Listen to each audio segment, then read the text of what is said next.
আসসালামু আলাইকুম। কেমন আছেন সবাই? নিশ্চয়ই ভালো আছেন। এই যে লাউটি দেখতে পাচ্ছেন, এটা আমি ছাদ বাগান থেকে হারভেস্ট করে নিয়ে আসছি। তা আমি কিভাবে এই লাউ দিয়ে চিকেন রান্না করব, সেটা আপনাদের সঙ্গে একটু একটু করে শেয়ার করব। লাউ দিয়ে চিকেন রান্না করব। আমি এখন মশলাটাকে কষিয়ে নিয়েছি, আর লাউটা গাছ ছাদ বাগান থেকে নামিয়ে নিয়ে আসছি, এটাকে কেটে ধুয়ে নিয়েছি। এখন মাংসগুলো দিয়ে দেবো। কষা হয়ে গেছে মশলা।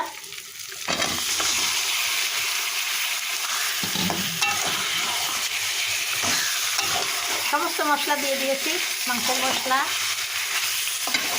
পেঁয়াজ রসুন আদা বাটা, লবণ হলুদ ঝাল সবই দিয়ে দিয়েছি। এখন এটাকে কষিয়ে নিচ্ছি।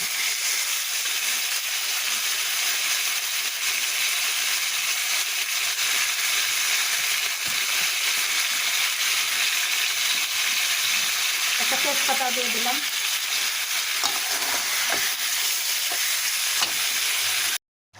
লাউ দিয়ে মাংস কষানো হয়ে গেছে, তো ঝোলের পানি দিয়ে দিলাম।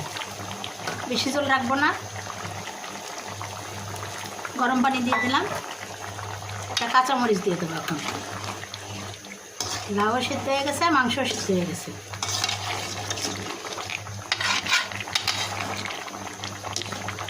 লাউগুলো একটু মোটা মোটা করে কেটে দিয়েছিলাম। একটু কাঁচামরিচ দিয়ে দিলাম।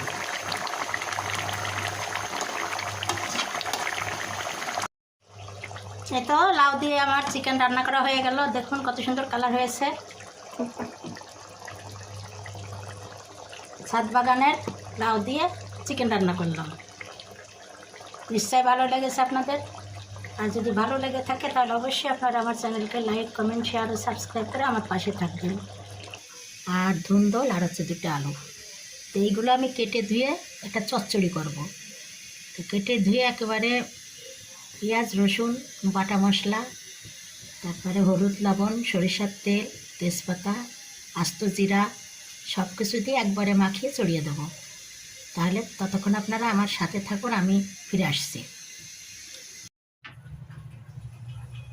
বেগুন ধুন্দল আলু দিয়ে একটি চচ্চড়ি করলাম। হাতে সাজিয়ে এভাবে মাখিয়ে নিয়ে রান্না করলাম। পানিটা একদম শুকিয়ে গেছে, দেখুন কত সুন্দর হয়েছে। এখন পেঁপে দিয়ে একটি তরকারি রান্না করব। তা পেঁপেকে এরকম মোটা মোটা করে কেটে ধুয়ে নিয়েছি, আর ঝটপট করে রান্না করব, এই জন্য প্রেশার কুকারে এটাকে একটু সিদ্ধ করে নেব। এখানে হলুদ লবণ মরিচের গুঁড়া বাটা মশলা সব কিছু দিয়ে দিয়েছি। এখন ভালোভাবে এটাকে মাখিয়ে সামান্য একটু পানি দিয়ে এটাকে সিদ্ধ করে নেব। 2টো সিটি মেরে নেব। 2টো সিটি দিয়ে ফিরে আসছি। পেঁপে সিদ্ধ হয়ে গিয়েছে। এবারে পেঁয়াজ রসুন ফোড়ন দিয়ে দিলাম। এখন পেঁপেগুলো ঢেলে দেবো।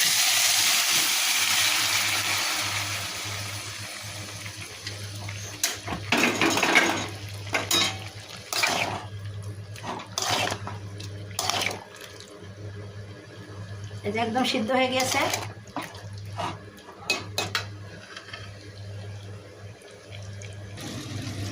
এই তো আমার পেঁপের সবজিটা হয়ে গিয়েছে। এবার একটু ভাজা জিরের গুঁড়া 1/2 চামচ মতন দিয়ে দিলাম।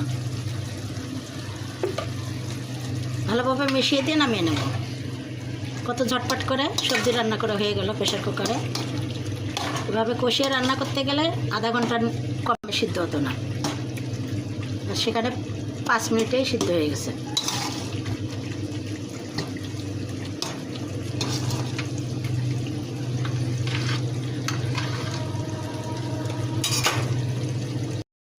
আমি ছাদ বাগান থেকে শাকগুলো হারভেস্ট করে নিয়ে আসছি। এসে ধুয়ে রাখিছি, মাটি ছিল। তো এখন এই শাকগুলোকে আমি বেছে ধুয়ে কেটে ফিরে আসছি। ততক্ষণ আপনারা আমার সাথে থাকুন, শাকগুলো ভাজি করব। শাকগুলো কেটে ধুয়ে এই যে সিদ্ধ করতে দিয়ে দিয়েছি লবণ আর কাঁচামরিচ দিয়ে। সিদ্ধ হয়ে গেলে ফিরে আসছি। শাকগুলো সিদ্ধ করে এই যে আমি তেলে দিয়ে দিয়েছি পেঁয়াজ রসুন আর মরিচ দিয়ে এই যে ভেজে নিয়েছি। দেখুন কত সুন্দর লাগছে দেখতে, একেবারে টাটকা ছাদ বাগানের শাক। এর ভিতরে লাল শাকও আছে, আবার সবুজ শাকও আছে মিক্সড। খেতে কিন্তু দারুণ লাগবে। এখন রান্না করব চিংড়ি মাছ দিয়ে লাউ।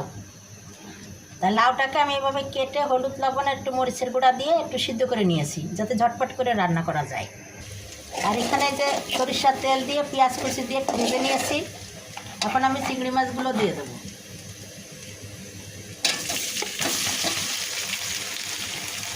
চিংড়ি মাছের সঙ্গে একটু বাটা মশলা দিয়ে দিলাম।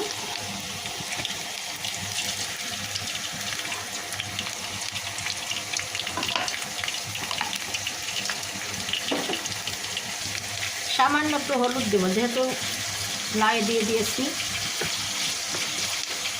আর সামান্য একটু 1 চিমটা লবণ। এখন এটাকে ভালোভাবে কষিয়ে নেব।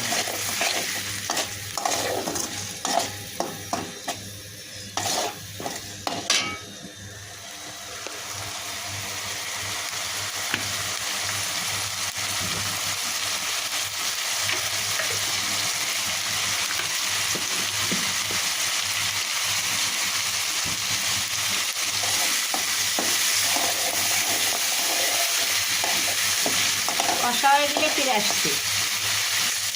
চিংড়ি মাছগুলো কষা হয়ে গিয়েছে, এবার আমি লাউগুলো ঢেলে দেবো।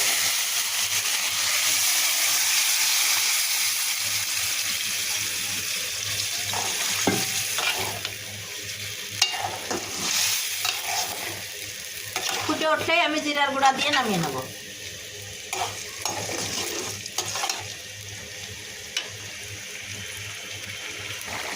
লাউ দিয়ে চিংড়ি মাছের তরকারি রান্না করা হয়ে গিয়েছে। এবার আমি একটু ভাজা জিরের গুঁড়া দিয়ে ভালোভাবে মিশিয়ে সার্ভ করে নেব।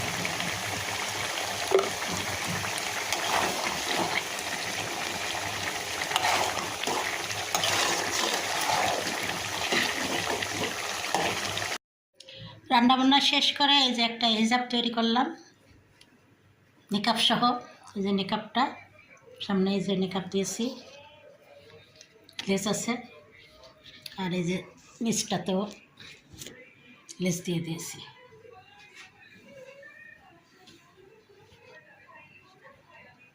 আর এই যে ফিতা।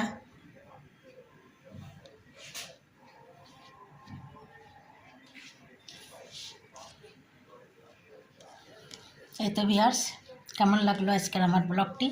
যদি ভালো লেগে থাকে তাহলে অবশ্যই আপনারা আমার চ্যানেলকে লাইক, কমেন্ট, শেয়ার ও সাবস্ক্রাইব করে আমার পাশে থাকবেন। আজকের মতো বিদায় নিচ্ছি। আল্লাহ হাফেজ।